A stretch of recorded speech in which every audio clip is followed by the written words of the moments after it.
Integration of digitalization certainly requires an innovative approach. And that is exactly why we consider it as a necessity when it comes to any business enterprise. Today we are connecting with Mahesha Amarasuriya, Director of Mastercard. Welcome to the show. Thank you very much, Sabrina. Let's get about with our very first question. Execution of processes is tedious from existing traditional systems. So, how do you see a positive growth when it comes to the overall e-commerce and digital commerce? Okay, let me first maybe very briefly say the difference between e-commerce and digital commerce. So a few years back, it was adequate for a company or for a retail store just to have like a basic website and a storefront coupled with a internet payment gateway. But as the retail landscape evolves, the customer expectation is that customers want to have multiple channels to access a particular site, have multiple ways of payment, have engagement, and then be able to have a very seamless experience end to end. So therefore, just a website, just accepting payment is not adequate. So if I simply put it, e-commerce is like a function, whereas digital commerce goes a step beyond into something like a culture. So because it will integrate data, it will integrate the processes, it will integrate providing that seamless experience as well as delighting the customers. So if we see how it has grown over the years globally and locally, so one thing is that, I mean, though there were a lot of disruptions due to COVID, I mean, health-wise as well as economic-wise, one positive that COVID brought about was the growth in e-commerce and digital commerce. So in a global perspective or anywhere, it became a necessity to have online access, online product availability if any sales were to be done, because there was no opportunity for customers to visit the shop physically. So this growth we saw during the last couple of years is expected to continue because as per Morgan Stanley statistics and the studies they have done, the online market, which is about 3.3 trillion as at last year in dollars, 3.3 trillion dollars, is expected to grow close to 6 trillion by 2027. That's a big number. That's a big number. And Sri Lanka also saw the number of internet-based transactions growing by over 4 folds, from about 10 million to close to 50 million between, that is 2020 first quarter to 2022 third quarter. So these are quarterly statistics. So at that time it was kind of like survival of the fastest. We used to talk about survival of the fittest, but when it came to the pandemic and how our company needed to evolve, it became survival of the fastest, who would be able to do that integration, be available online, have the inventory management, be able to have the delivery systems in place to be able to reach to the customers.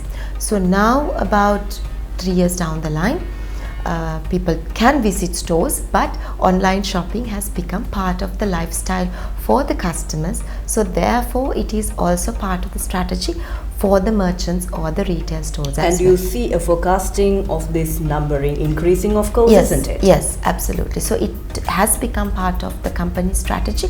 So from a digital e-commerce, companies are moving into digital commerce now. So it's a healthy increment. Absolutely. Right. Digitalization is certainly a process, and how important it is for a company to grow through the journey of digital transformation. So before we come into digital transformation, I want to touch on 3 interrelated words which are connected but have different meanings. Digitization, digitalization, and digital transformation. So digitization is the conversion of a physical information into digital. So simply, if you just take converting your physical signature into e-signature, that would be an example of digitization. Then you have digitalization, where you convert an entire process into digital, whereby trying to achieve efficiency as well as productivity. So example of like finance sector, so like let's take a bank. If a bank converts its credit card approval process or the loan approval process into digital from its physical paper based process, that would be a digitalization. Then you have digital transformation.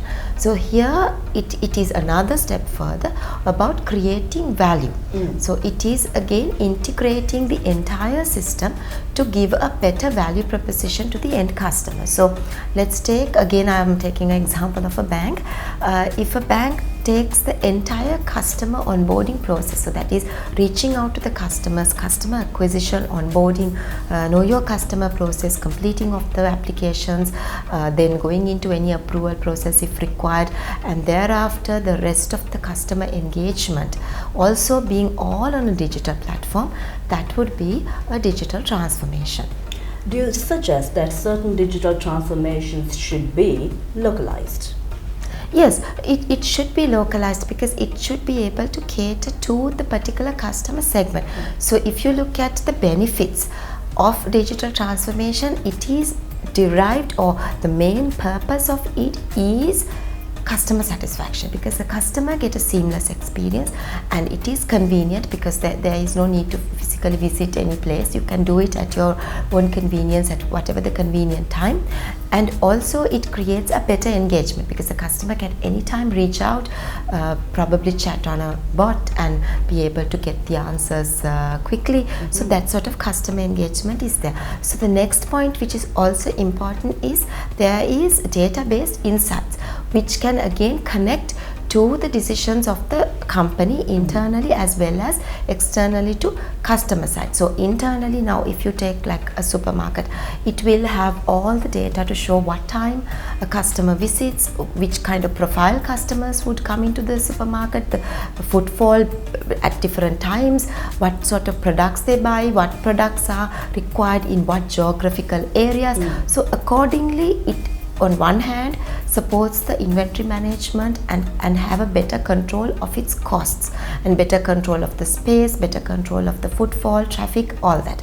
Then on the other hand, it can also give a better customized experience by giving maybe specific discounts to specific customers, specific offers to customers. Now let's take for example, like say if you are visiting a particular coffee shop and you buy a particular type of coffee very frequently, and that particular shop does have the data that you come maybe 3 times a week and you buy cappuccino very frequently. So imagine how you would feel. You visit the shop the next time and you go to the cashier to pay, and they say, you know, you have been with us for the last 6 months, so today your coffee is free. I mean, that would delight a customer. Of course, yes. And that is something that can be done, giving this personalized kind of experience for a customer based on the data. Time saving too. Time saving, cost saving, efficiency, all that comes along. True enough. And cultivating a culture when it comes to innovation is certainly promising. Hence, what do you see as the future of digitalization? Yeah. So Sabrina, back in 1980s, I don't know whether you were there in 1980s, but when we watched Knight Rider, we didn't think that there is going to be a driverless vehicle coming into reality a few decades down the line. So what the innovation or the future of digitalization is beyond what one could even imagine, because it is endless and, you know, beyond limits. So and I remember about a few years back, I watched in awe when one of the tech gurus spoke about use of drone technology in some other countries, like in other countries, to reach out to patients for medical emergencies where reaching on the road takes a long time. So the medicines were sent via drones. And I thought that was amazing. And only to find in 2020, during COVID, it was used in Sri Lanka to reach to reality, to reach to those who were in isolated areas. So we now see a growth in augmented reality, virtual reality. It has come into day-to-day lives, virtual Certainly. fitting rooms. I mean, it has come into games, it has come into various regular apps. So I think that is part of the future. And we do talk about metaverse. So metaverse was also a concept that came as back as 1992 in a science fiction called Snow Crash. We see blockchain being a future, so I'm not just restricting here on cryptocurrency, but I'm talking about blockchain, so facilitating value chain financing, supplier financing, and even areas like KYC, know your customer, which could be on a blockchain, which will support all banks to carry it out efficiently. And then also things like robotics. So I mean, robotics, even robots coming into regular, I mean, day-to-day functions. I mean, in other countries you see robots serving in restaurants, so it's already a reality. So I mean, I think it would be just a matter of time you'll have robo colleagues working in your office. Correct. Yes. The inflation is stereotypically the result of an imbalance, be it supply or demands. As responsible individuals, how can one manage investments and savings during hyperinflation? Yeah.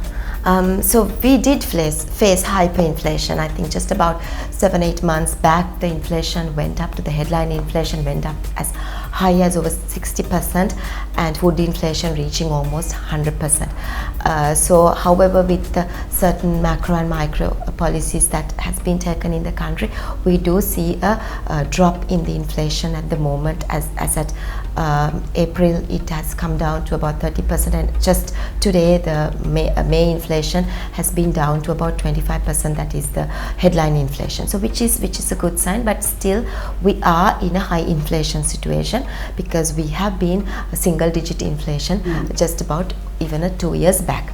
So in a situation like that, or I could even say in generally, one should have a portfolio of investments. As they say, don't put all your eggs into one basket. One is you need to have some amount of liquid assets, so which means you could consider money market accounts, fixed deposits. So of course fixed deposit rates are slightly coming down to what it was a few months back, but however, having access to liquid assets is important. Then secondly, there are several other investment options.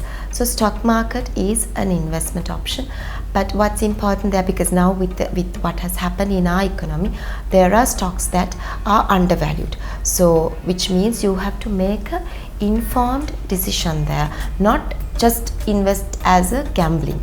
Stock market investment should be based on the market fundamentals and not thinking of immediate gains or just looking at Invest right. Yes, invest right. And then property, because there is always a scarcity of property, and it is an opportunity for a long-term capital gains. And if one is looking at things like apartments, of course it's important to see who the developer is and do a bit of due diligence on the developer's credentials. And then you get a less popular investments, things like antiques, jewelry, paintings, which absolutely are increasing in value but less liquid if you want to encash it for an emergency. The concept of such must be because with a country like ours, isn't Yes. it? But globally it's a different It's a perspective. different platform. So that's why I said you need to have a portfolio. You do need to have some liquid Correct. cash for an emergency. And another thing I personally believe is investing on health insurance as for yourself and for your family, because it is again health emergencies can come unexpectedly and it can be a huge cost. So having that safety net is also important. And as I said, spread your don't put all your eggs into one basket, and spread it into multiple investment options. Could you enlighten us with regard to the usage of cards in general? Yeah. I mean, what are the benefits actually, which is in abundance, which sometimes we might be totally unaware? Yeah, so credit cards can be useful for both individuals as well as companies. We take a SME. So I'll just first touch on the individual area. So as an individual, one is you do have the way of have opportunity to manage your cash flows, because a credit card includes a interest-free credit period. When you make a purchase today, you don't have to pay it today itself. You know that your statement will come in a 30-40 days time, and there's a due date to make the payment. So that period is the interest-free credit period. So that is one. And secondly, you can make advantage of the offers that merchants and the banks together provide you, because you see multiple discounts, installment plans offered by merchants. So that is a benefit to manage your own personal cash flow, because today, I mean, with the inflationary situation, such discounts are definitely useful. And thirdly, the safety, because it is safer than carrying cash, and several banks have the option to off your card using your mobile app. So then even if you lose your card, nobody can use it. You only switch it on, do the transaction and switch it off. So such facilities are also available through some of the bank apps. So then if you look at for a company or like a SME per se, for instance, there are SME credit cards that provide the facility for SMEs to do purchases using a credit card. So again, SME also, this is a pool of funds that they can use. Now if you take, when they approach a bank and get a loan, the loan gets immediately, once it's approved, credited to the account. Whereas the credit card, you get a limit, but you pay interest or you make your settlements based on usage.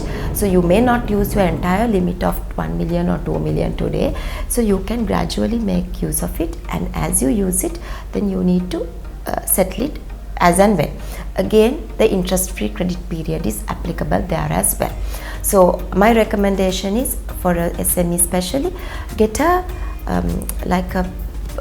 bundle of facilities. You do need the loans, you need the trade financing facilities, you do need the overdraft, because they have different purposes. But a credit card along with it is also something that can benefit you to manage the overall finances. So the interest-free credit period, then there is also the discounts which I mentioned, and again for a company also, you can manage your cash flows better. Certainly, so innovative approaches with digitalization is a boundless experience in abundance for a customer. We were in conversation with Mahesha Amarasuriya, Director of Mastercard, talking to us on point on Talking Point. Thank you so much for being on the show. Thank you very much for inviting me. Join us for another interesting episode on Talking Point.